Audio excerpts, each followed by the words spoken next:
We're back this morning with Congressman Jim McGovern, who joins us from Washington. So, Mr. Chairman, I know you are among House leadership in the House, but which Biden nominees do you think will have the toughest Senate confirmation hearings going, once he takes office?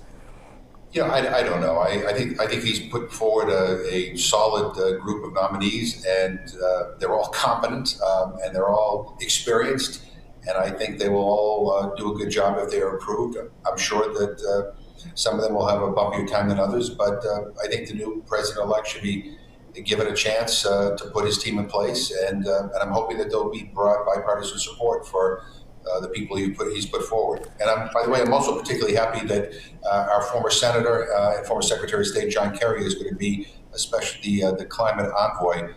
He's going to elevate that issue in a way that, quite frankly, is really important at this particular point. We're running out of time to deal with the climate crisis. But there's been a lot of headlines, as you know, about General Lloyd Austin, and even our Senator Elizabeth Warren is not too happy about cutting out an exemption for him to take office since he has not been out of the military for 7 years. Where do you stand on that? I agree with Senator Warren, but I should also point out that an exemption was given to General Mattis,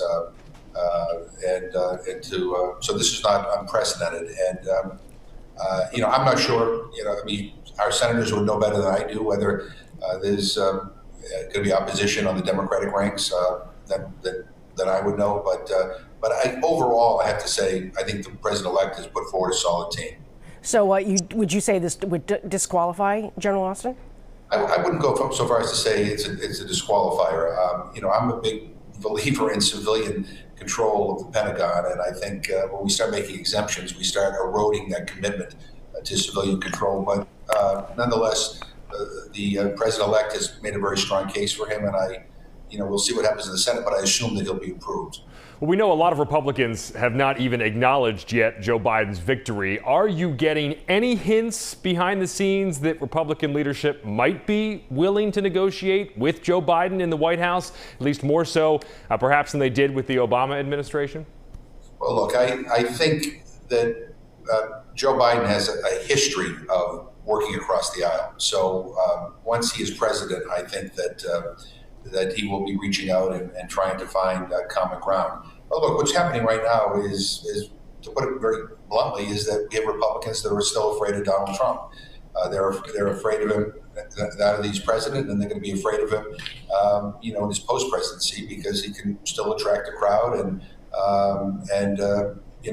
I think they're worried about their primaries 2 years from now. I wish they would put their country first as opposed to their political party, but it is what it is, to paraphrase Donald Trump, and it's really discouraging. But we need to put this chapter behind us, put the American people first, and I will also say, part of the way we're going to change things is not just expecting Washington to change, but the grassroots, average citizens have to change.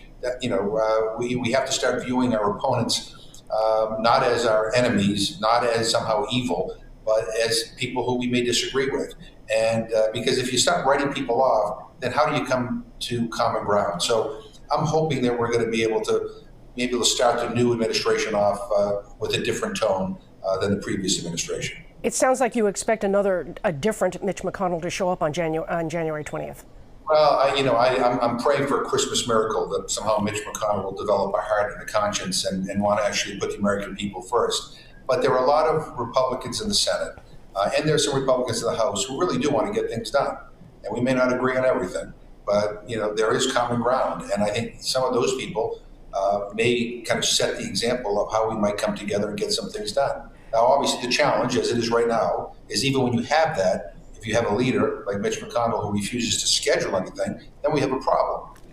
But again, that's where the American people come in.